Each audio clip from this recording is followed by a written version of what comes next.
Hey everybody, welcome to another QuickSave review with me, RC. Today we're going to be checking out Baby Dino Adventures on Steam. This is an early access game. It is $12 and is a throwback 2D platformer where you play as a cute little baby dinosaur that eats meat and collects eggs and breaks crates and stuff like that. It's very Mario and Crash Bandicoot inspired in certain ways, which we'll get to in just a second. As I mentioned, keep in mind, this is early access. This is not a final game. From what I can tell, there's maybe 20 or so levels in it at the moment. There is a forest theme, there's a desert theme, and I think there's something else after that, which I haven't reached yet because the game deleted my save. I'm not sure why. I actually got myself to the beach area and I was like, okay, I could show a little variety of everything, but it deleted my save. So I was like, you know, instead of going through all this again, we'll just play a couple levels here and show you what we got here. So Baby Dino Adventures, as I said, is early access. It's on the side of, you know, games that are, you know, partly finished and looking for funding, as opposed to games that are, you know, mostly finished or mostly there and they're just tweaking it until final release. But this game has been with me for a while. Normally, when I get an early access game, I kind of like to let it sit and breathe for a little bit.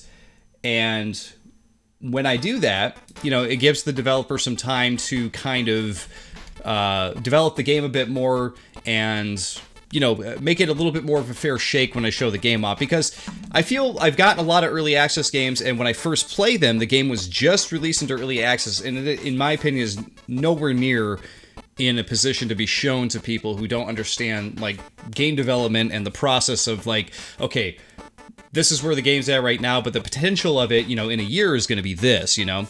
So the interesting thing about this game is that I've actually had it for close to a year,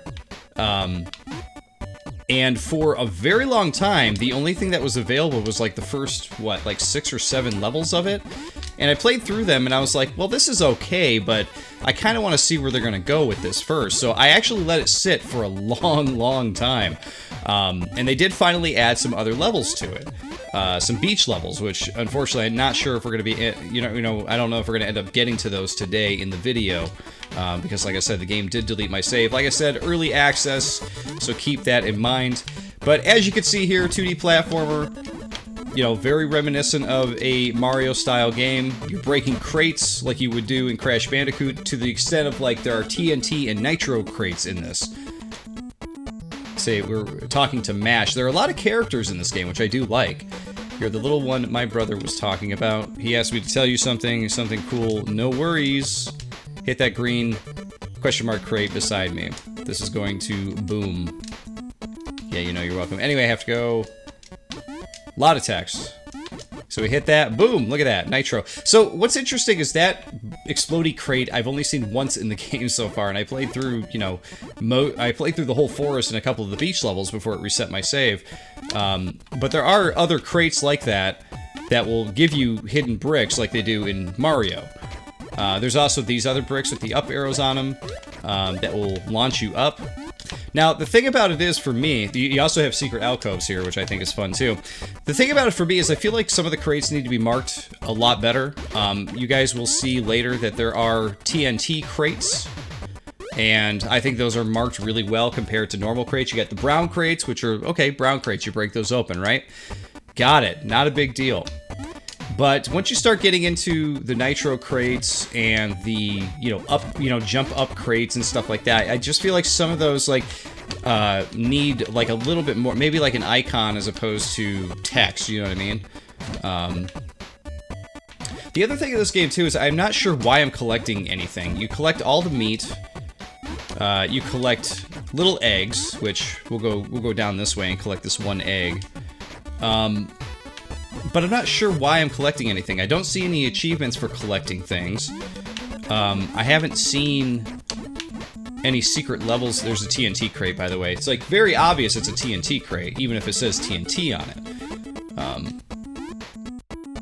Yeah, I feel like the Nitro crates need maybe some particles sort of, like, shifting around them so I know what they are. You know what I mean? Something a little bit more to them would be nice. I do like the TNT explosion, though. It's pretty nice. Heart crate, just a heart. You should just make those boxes red. Make them red or, faintly red, maybe pink with a red heart. See, here are the Nitro boxes here. and they're green, which is nice, but I feel like they just need some particles around to let you know, like, hey, these instantly explode, right? Because the TNT ones, they take a few seconds. So you're free to jump on them, and then it lets you know, like, hey, these are going to tick down. Those nitro crates, you know, they jump up a little bit, but I feel like they need a little bit more just to let you know, like, hey, this could be instant death if you're not careful. Okay, so that will blow all the nitro crates at the end. There we go. Very inspired by Crash Bandicoot. Anyway, you know, how am I feeling about this game, though, as an early access game? I do like it. I think it's pretty good. I think at the moment, for how much content is there, I think it's a bit expensive. $12 to ask for, like, 20 levels seems like kind of a lot. Considering, like, there's a lot of companies now that'll come out with $1, $2, $3, $5 games, you know, something in that vicinity. And you'll get a lot more game out of it. I know that this is early access, but if it's going to be $12, normally what happens with early access is they raise the price of the game after they release it. And if that is the current plan, then this game needs to have a lot more going on, at least in my opinion. I really like this part with the plants. Classic platformer stuff right there, that's for sure. This part's pretty interesting too. See, here's that egg again. I collect the egg, but to what end? I don't know what the eggs do. It would be really cool if the eggs unlock, like, other Baby Dino colors or characters or something like that. That would be fun. But again, it's in early access. So yeah, the early access, it's been a really long time since it's been been released into early access last year. It's been almost a year now, if I hadn't mentioned that already. And, you know, the developer behind it, I believe, is only one person, doing a good job. I like the art style, I like the music and everything like that. I like the way the game plays, it's got good flow to it, but, you know, there just isn't a whole lot of content. And I think that's because they are putting some TLC into it. Once you get further into the forest area, you'll see that there's a lot of different ways to play the game. So, for example, like this one, we're going to talk to this little bird here. Well, little bird, he's a gigantic bird of prey. This bird is going to let us know that, hey, there's these little yellow birds coming up here that we need to avoid, and if we look at them, they'll stop following us. Also like Baby Dino's idle animation, where he sleeps. It's pretty cute. So you'll see as we go forward here that they're not birds at all. They are indeed bees.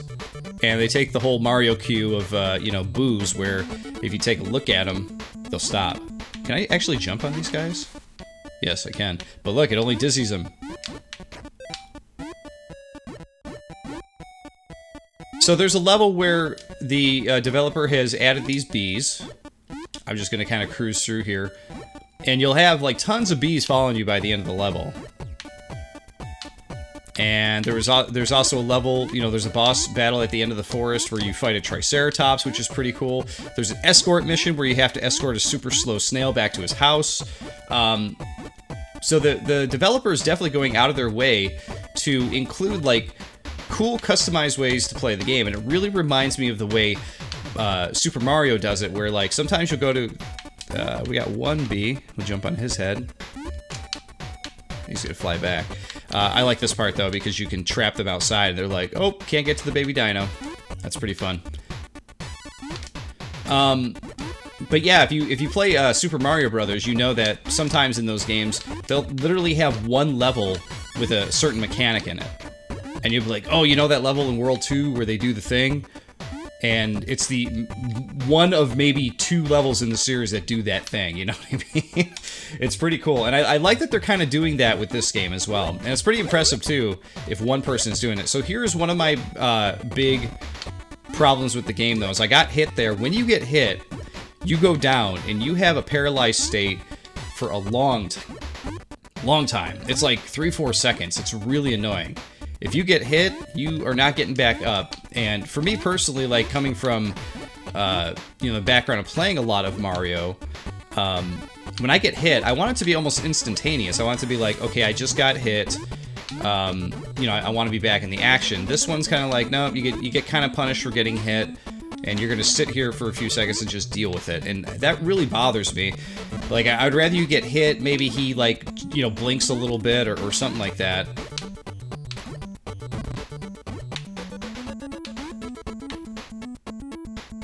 and then, you know, you're right back into the action. But, yeah, unfortunately, you know, but as the game is in early access, it does have the potential to fix a lot of these little issues. And, you know, a lot of the issues in this game aren't even huge issues. Actually, this game, like, as far as mechanics go and stuff, it's in a really, really good spot. Here, we'll blow all those up. Boom! Oh, we got bees coming to us. These bees can go right through the geometry, so, I mean, you're gonna have, like, look at that, we got, like, 4 bees following us. Scary.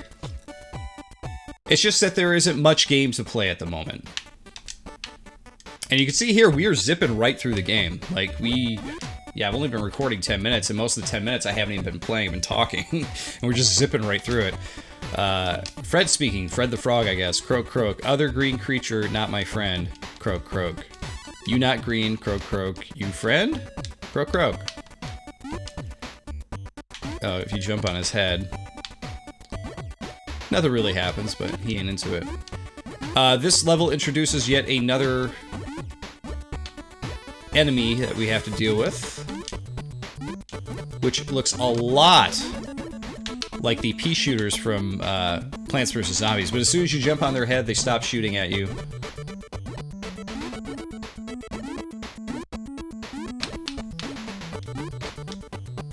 I like this explosion here.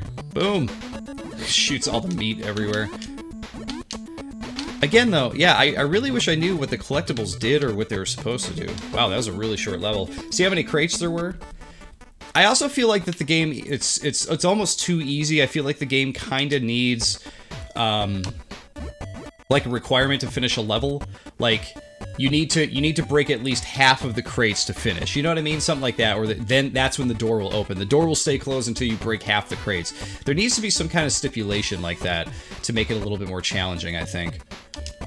So here's the snail. We're gonna kind of zip through this so we can get through this this video here for you guys. I just wanted to show you like one of the last interesting approaches that the developer has here. So this is an escort mission with the snail. So what I like about this is that you can zip ahead, and they put a little icon back there to let you know, like, hey, the snail is right there. But you gotta kind of go ahead of the snail, go back, make sure he's doing okay, and make sure that the path is clear. But the snail will keep moving, which is cool.